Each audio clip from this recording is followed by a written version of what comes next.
turakwitabye karamenya gasani kwitabira ingoma yawe urukundo kuko duhamaganga kuri buri munsi kubera imbuto tugirira buri munsi ku izina ry'Imana Data na Mwana na Roho Mutagatifu amen.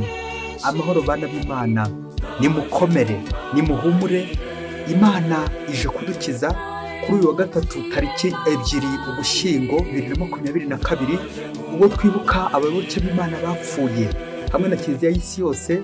Iri sengesho ry'uyu munsi tujye kuritura dusabira abayoboke b'Imana bitabye Imana, tuzirikana ko natwe turi mu rugendo, twebwe turi gusabira abo ngabo. Dore rero amasomo matagatifu tugiye kuzirikanaho adufasha kwegerana n'Imana ndetse no kwegereza abayoboke bayo bose bakiri mu rugendo. Isomo ryamenye mu gitabo cy'ubuhanga umutwe wa 3 umurongo wa 1 n'umurongo wa 6 kugeza ku wa 9. Roho z'intungane ziri mu biganza by'Imana kandi nta n'igitotezo kizongera kubageraho. Imana yarabasukuye nka zahabu mu ruganda, ibakira nk'igitambo kitagira inenge. Igihe Imana izabagenderera nibwo bazabengerana, barabajyana nk'ibishashi by'umuriro mu bikenyeri byumye. Bazacira amahanga imanza kandi bategeka ibihugu, maze Nyagasani ababere umwami iteka ryose. Abamwiringiye bazamenya ukuri icyo ari cyo, abamuyobotse bazibanire nawe mu rukundo. Kuko zasesekaza ubuntu n'imbabazi ku ntungane ze, ntanareke gusura abo yitoreye. Iryo ni ijambo ry'Imana. Nyagasani Yezu nabane namwe. Amagambo mu Ivanjili ntagatifu ko yanditswe na Luka umutwe wa 24 umurongo wa 13 kugeza ku 26. Kuri uwo munsi nyine babiri mu bigishwa bajya mu rusisiro rwitwa Emawusi. Kuva i Yerusalemu kugerayo hari urugendo rw'amasaha nk'abiri. Bagendaga baganira ibyari bimaze kuba byose.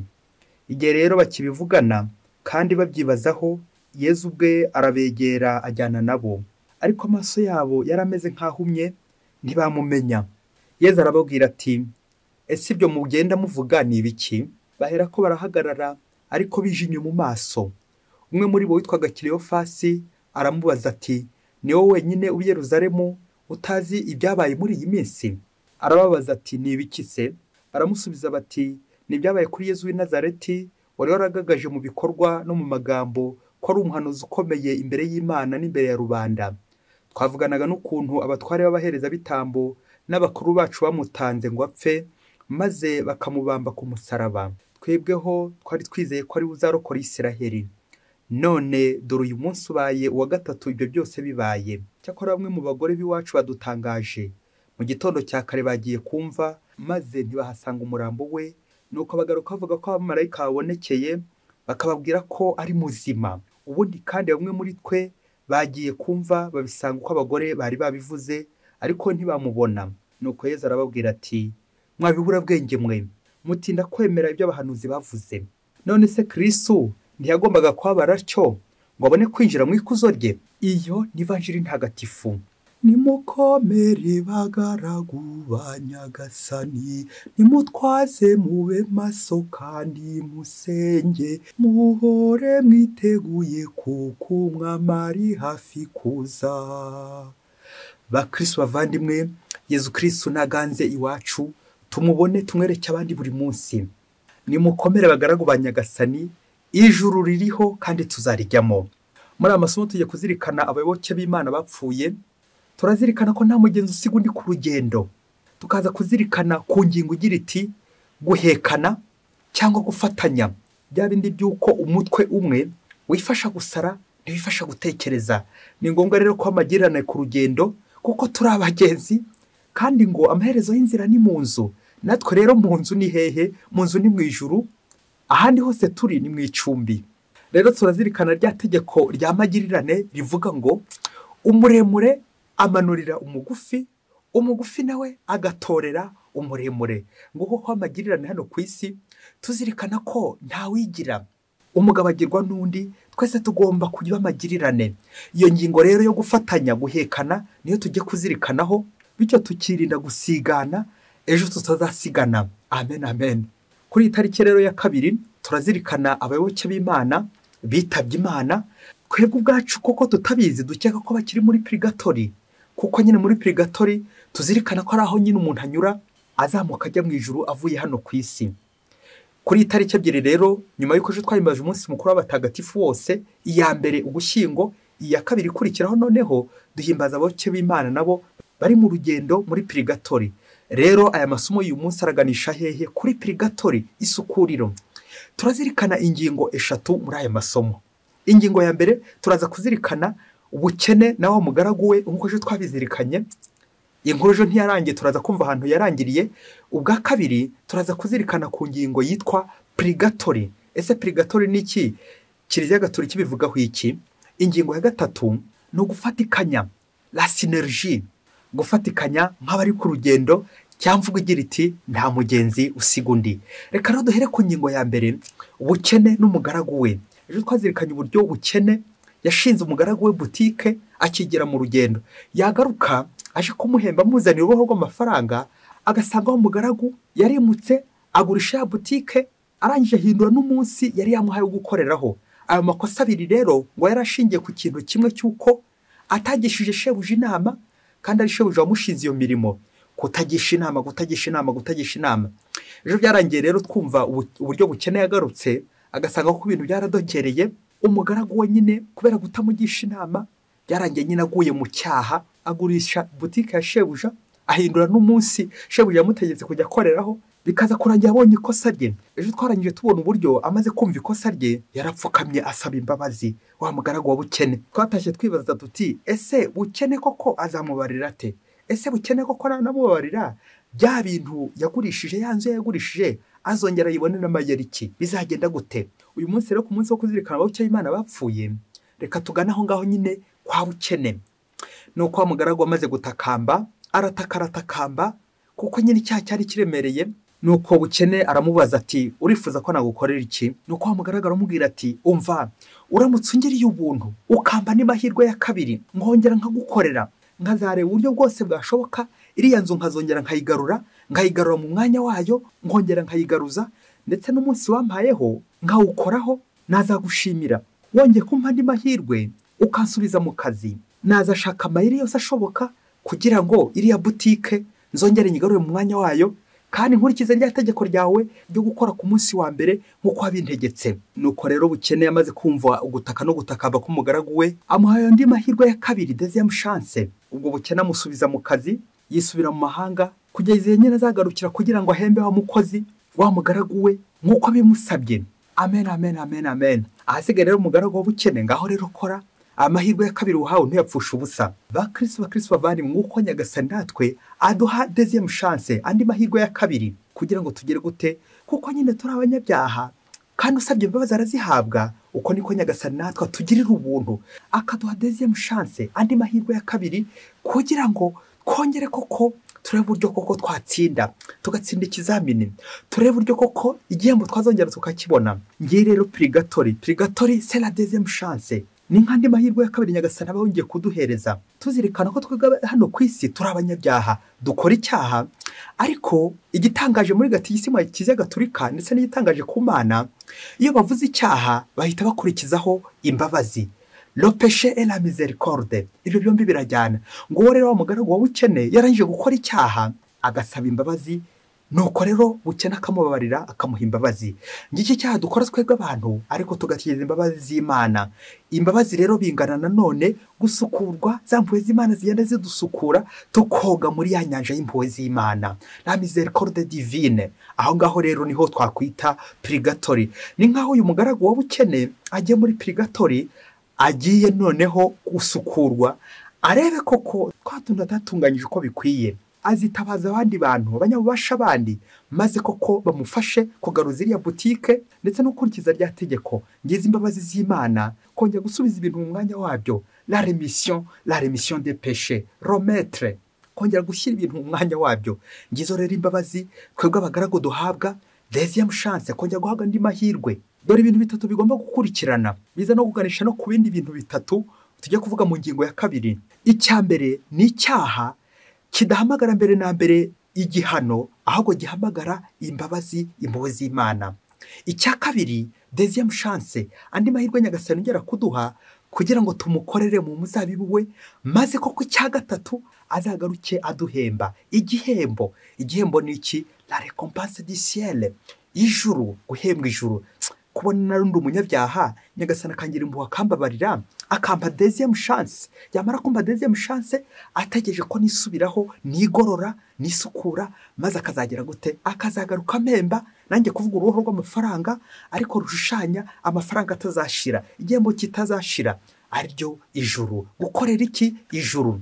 Ingingo ya kabiri, Purugatori. Ese Purugatori ni iki? Gatigisimu Kiliziya Gatolika itwibutsa amaherezo ya muntu ko ari ibintu bine: urupfu, urubanza, umuriro w'iteka ku batsinzwe na deuxième chance babagaragu wowe nanjye urimo babukene, ndetse icya kane ijuru ku batsinze cya gihembo twavuze ukene azagaruka akagira gute agahemba umugaragu we igihe azaba yamuha deuxième chance akongera akisubiraho. Bityo rero nk'uko tubizirikana Kiliziya ni imwe itunganye Gatolika kandi ishingiye ku ntumwa. Iyo Kiliziya igizwe n'ibyiciro bitatu cyangwa ibice bitatu. L'Église en marche ni Kiliziya iri mu rugendo twebwe bakiri hano ku isi tugana hehe? Tugana mu ijuru. Kiliziya ya kabiri tugomba kunyuramo c'est l'Église souffrante. Kiliziya nanjye kuvuga iri mu kababaro, abari muri Purugatori bari mu isukuriro. Burya umuntu ari gusukurwa biba bibabaje nyine, biramubabaza, ni amazi akonje nyine agomba kumugeraho kugira ngo hanagurwe neza asukurwe. Rero ayo mazi araryana, l'Église souffrante, aho nyine mu kababaro muri Purugatori. Noneho Kiliziya ya gatatu, ubwoko bwa gatatu bwa Kiliziya, c'est l'Église triomphante. Kiliziya y'abatsinze, Kiliziya barangije urugendo rwa hano ku isi, barangije na Purugatori, bakaba baricaye he mu bwami bw'ijuru hamwe na ntama w'Imana, bicaranye hamwe n'Imana. Kiliziya y'abatsinze. Rero mu gukomeza kuzirikana kuri Purugatori, turazirikana ko ntawe ujya mu ijuru adapfuye. Uko niko ntawe ujya mu ijuru adatunganye. Niko n'ubundi ntabwo nyiri umwanda yakwiyandagaza ngo asanye nyiri ubutungane atabanje kwisukura. Ngiryo rero isukuriro buri wese agomba kubanza kunyuramo kugira ngo nyine yegere ahantu hatunganye, ahantu hatagatifu. Hamwe n'amasomo y'uyu munsi adushikaza iyo Purugatori, ubwo tujya kuzirikana kuri icyo gice twese tugomba kunyuramo, la transition, isukuriro, Purugatoire. Purugatoire ni ijambo ry'ikilatini rivuga ngo purgatorium, bigasobanura ngo lavement, nettoyage, la purification, ni ukuhagira no gusukura, isukuriro, Purugatoire. Nk'uko tubimenye rero bakristo bavandimwe, umuntu wese uvuye gukora, uvuye ku murimo runaka, ugiye kurya, ugiye kwinjira ahantu hakomeye, agomba kubanza kugira gute kwisukura, kwihanagura, gukaraba, agahanagura ivumbi, umwanda, umukungugu, yaho no mu gusenga. Igihe cyose twegereye Imana nyiri ubutagatifu, nyiri ubuntu budashira, tugomba kubanza kwisukura, tukitunganya, tukicuza ibyaha byacu. Ubundi tukabona kwegeranya Nyagasani dutunganye, nibwo tuzamutakira, tukamutakambira, maze akadutabara. Naho kwiyandagaza rero ngo asanye nyiri ubutagatifu kandi we ari nyiri umwanda, biradusaba rero ko natwe twakwisukura. Naho kwegera mugira neza kandi wari mugira nabi, uwo yabivunikiramo. Mu isomo rya mbere rero turazirikana amaherezo y'intungane, igitabo cy'ubuhanga twazirikanye. Roho z'intungane ziri mu biganza by'Imana kandi nta n'igitotezo kizongera kuzigeraho. Bameze neza, bari iruhande rw'Imana, barasukuwe. Amen. Purugatori rero ni isuku no kubabara ndetse n'igihano cyoroheje no kugeragezwa. Nibamara guhanishwa ibihano byoroheje bazahabwa ingororano zitagereranywa. Imana yabagerageje isanga bakwiye kuba bayo. Imana yabasukuye nka zahabu mu ruganda. Amen, amen, amen. Nk'uko zahabu yungurirwa mu muriro, umunyamwanda nyine akanyura mu mazi kugira ngo ake. Nguko gupfa ugasukurwa ukabona kujya mu ijuru. Uwo ni umutsindo, ukazamuka ukajya mu ijuru nyine watsinze, wasukuwe, ufite isuku, nta nenge ufite. Iryo rero niryo zuka tugasangira na Kristo umutsindo, ubugingo bw'iteka, we watsinze icyaha agatsinda urupfu. Uko n'Evanjili y'uyu munsi, l'Evangile de la Résurrection, Evanjili y'azuka, Yezu wari umaze kuzuka yabonekeye abigishwa be ba Emawusi, babandi bari batangiye kwiheba, akabazanira ihumure, bari batangiye gushidikanya no gucika intege mu nzira ngo twabyumvise. Rwa rugendo rwose Yezu ataduteranamo tukaba turi kumwe nawe. Ubwo Yezu abatonganya agira ati, mwabura bwenge mwe mutinda kwemera ibyo abahanuzi bavuze. None se Kristo ntiyagombaga kubabara cyo ngo abone kwinjira mu ikuzo rye? Amen, amen, amen, amen. Ngiye ikibazo Yezu Kristo natwe atubaza igihe dutangiye gushidikanya, igihe dutangiye kwabahakanye ku rugendo, mu nzira, kubera ibyago, ibitotezo, kubura bacu n'ibindi byose bitugwirira. Ese koko uremera ko Kristo yazutse? Niba koko Kristo yarazutse, natwe azatuzura, aduha ubuzima, kuko twese twaremewe kugira gute kubana n'Imana mu bwami bw'ijuru. rero abakristo bavandimwe ntawe ujya mu ijuru atababaye adapfuye. Nabyo cyama yavuze ati umwana wa Mariya ntatana n'umubabaro umusaraba kandi ntawe ujya mu ijuru adapfuye. Ibyo yabivugiye Kibeho kuko tujya tubizirikana amabonekerwa y'Kibeho. Ni ngombwa rero kwemera ubwo bubabare nka Kristo ubwe, kwemera ububabare nk'isukuriro, la purification purugatoire, tukihanagura ibyaha byacu byose ngo tujye mu ijuru. Kristo yatsinze urupfu, Kristo yarazutse, natwe tuzatsinda, natwe azatuzura. Ngicyo cyizere dufite. Rero mu Kristo umuvandimwe ejo yarapfuye, ninjye uzakurikiraho, nawe uzakurikiraho.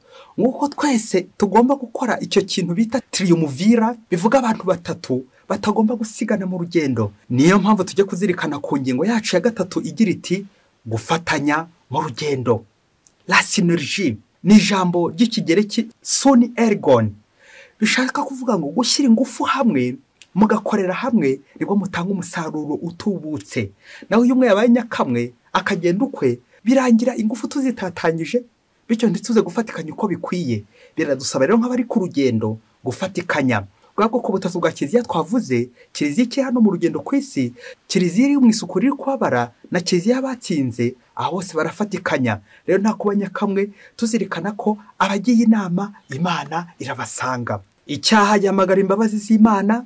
Imbabazi z'Imana hari ubwo tugira ubuntu twongera tugahabwa andi mahirwe ya kabiri, twamara guhabwa andi mahirwe ya kabiri twakora neza. Bose akazaza mukuru bukene, Yezu Kristo umukene uyabuza abandi bose ubukene, ariko akaba akize kuki, akaba akize ku bwami bw'ijuru, azaza tugororera duhereze igihembo. Niba twarakoze neza ubwo bufatikanya hano ku isi nk'abari ku rugendo nyine, kuko nta mugenzi usiga undi. Umwitozo bita la synergie, triumvira, abantu batatu. Maze nawe ufata agakaramu tuze kureba ibyahabereye, maze natwe duhakuremo amasomo aduherekeza mu rugendo rwacu nk'abari mu rugendo bagana hehe, vers la terre promise, urugendo mu gihugu cy'isezerano. Umunsi umwe hirya kure cyane muri Afurika, ngo abana batatu barererwaga kwa nyirakuru, noneho nyirakuru aza kwitaba Imana. Amaze kwitaba Imana, ba nyirarume batangira batereta n'aba bana, barabatonganya, barabatuka, babafata nabi bishoboka byose. Nuko abana barebye hirya bareba hino, bibaza uburyo bazasubira iwabo, dore ko abo hari kure, bibaza ukuntu bazagerayo. Ariko aba bana bakaba bari bafite ikibazo bitewe nuko bavutse cyangwa nuko barezwe. Bamwe bagiye bahura n'impanuka bavuka, abandi mu mikurire yabo bahura n'impanuka. Ngiye rero gukoresha amagambo, babyeyi mumbabarire, ikinyarwanda agiye gukoresha no kugira ngo gusa tuze kumva, ntabwo nza kwirengagiza imivugire y'ikinyarwanda uko bikwiye. Ngo abana uko ari batatu, ngo umwe ntiyavugaga, uwa kabiri ngo ntiyabonaga, uwa gatatu ntiyagendaga. Yumvikane ko ubwo wasanga nta maguru yari afite, undi nta maso yari afite, undi nyine reka mvuge ko yari kiduma atavuga, silencieux. Nuko babana batekereje uburyo bari gufatwa nabi ahangaha kwa ba nyirarume, kubera ko mukecuru yari yitabye Imana. Abana batekereza gusubira iwabo kugira ngo bazajye kugwa iwabo, maze barebe ko bakwishima kuko angaba bari mu kababaro. Nuko baragenda bajye gusubira iwabo, byumvikana ubwo nk'aho bahunze ba nyirarume bajye gusubira iwabo. Mu gihe rero bari mu nzira, ikibazo kiravuka ukuntu baza kugenda. Umwitozo ukagira uti ko aba bana harimo utavuga, harimo utabona, harimo ndetse n'utagenda, kandi utavuga we ashinzwe guhahira bagenzi be, akajya imbere yabo akabanziriza, akajya kubatazanurira amayira, akabahahira, byose akabibatunganyiriza kugira ngo urugendo rugende neza. None ikibazo kikagera gite, aba babiri bizagenda gute muri uko guhunga, muri uko kugenda bagiye iwabo? Bazagerayo bate mu gihe uri yawe yabaye agenda kugira ngo ajye kubahahira hato inzara itaza kubatsinda ku nzira? Nuko abana babiri bari basigaye, umwe utabona n'undi utagenda.